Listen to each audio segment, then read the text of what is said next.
সরকার ভর্তুকি দিয়ে আর কত নিতে? অনেক জায়গায় ক্রাইসিসও চলতেছে, সেক্ষেত্রে আমরা অ্যাটলিস্ট তেল পাইছি। 20 টাকা বাড়াতে অনেকেরই প্রবলেম হচ্ছে, আমারও হচ্ছে। তারপরে এই যে একটা ফুয়েল পাসের নিয়ম, এটা কোনো লজিকই নেই। এক মাস দেড় মাসের ব্যবধানে 5 টাকা বাড়ানোর জিনিসটা আসলে আমাদের জন্য বোধগম্য না। এটা এক এক সরকারের এক এক স্ট্র্যাটেজি হয়। এর আগেও 90 টাকা ছিল, এখান থেকে 1,140 হয়েছিল, তারপর 35, 30, লাস্ট মেনে আমরা 120 দিয়ে ভরলাম, তারপর এখন আবার 140। এখন জানি না ওনারা কতদিন এটা বহাল রাখবে। অন্যান্য দেশেও আবার দেখা গেছে অনেক জায়গায় ক্রাইসিসও চলতেছে, সেক্ষেত্রে আমরা অ্যাটলিস্ট তেল পাইছি। এটা এদিক দিয়ে একটা পজিটিভ দিক। বাট হ্যাঁ, 20 টাকা বাড়াতে অনেকেরই প্রবলেম হচ্ছে, আমারও হচ্ছে। এমন না যে আমি খুব খুশি 20 টাকা এক্সট্রা দেওয়াতে। তারপরে এই যে একটা ফুয়েল পাসের নিয়ম, এটা কোনো লজিকই নেই। আমাকে দেখাক যে বেনিফিটটা কি ফুয়েল পাসের। ফুয়েল পাস দিয়ে কি কেউ 10 লিটারের বেশি আর সারাদিন নিতে পারবেন এমন তো কোনো সিস্টেম নেই। আর যদি হয়তো এমন হয়তো পুরো বাংলাদেশের সব পাম্পে ফুয়েল পাস আছে, আমি এখন দেখাতে পারবো 10টা পাম্পে কোনো ফুয়েল পাস নেই। আমি ফুল ট্যাঙ্ক তেল নিয়ে চলে যেতে পারবো, কিচ্ছু লাগবে না, নাথিং। আমি শুধু এখানে আসি কারণ আমি বাইক কেনার পর থেকে এখান থেকেই তেল ভরি, দ্যাটস দ্য অনলি রিজন। নয়তো আমি এখানে কেন আসি? আমি আরও আমার বাসার পাশে পাম্প আছে যেখানে কিছুই লাগে না, প্রপার পাম্প, যেখান থেকে পুলিশের গাড়ি তেল নেয়।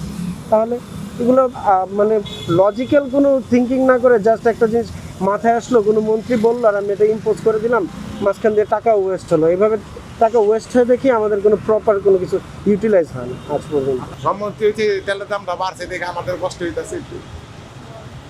25 টাকা লিটারে পার লিটার তো 4 টাকা নিতে হবে এক মাসের ভিতরে। প্রায় তো অনেক কষ্ট হয়ে যেতেছে কেন লিটারে ভরতে। সরকারের কাছে মেসেজ যদি একটু কমায় যদি আমাদের দিতে পারে এটাই তো ভালো। বাইকারদের জন্য কস্টিং যদি কম করে, আর যদি সরকারের যদি ঘাটতি পড়ে তো কিভাবে বাড়ে না, ঠিক আছে কিনা আন্তর্জাতিক বাজারে যদি বাড়তি থাকে। দুর্ভিক্ষ, ঠিক আছে।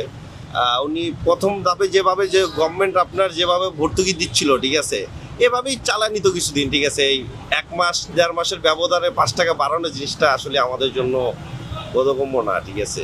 আমরা চেয়েছিলাম যে যেটা আছে এইভাবেই চলে যাওয়া উত্তম ছিল, ঠিক আছে।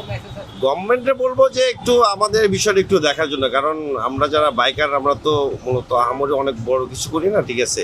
মধ্যবিত্ত ফ্যামিলির সবাই আমরা, ঠিক আছে।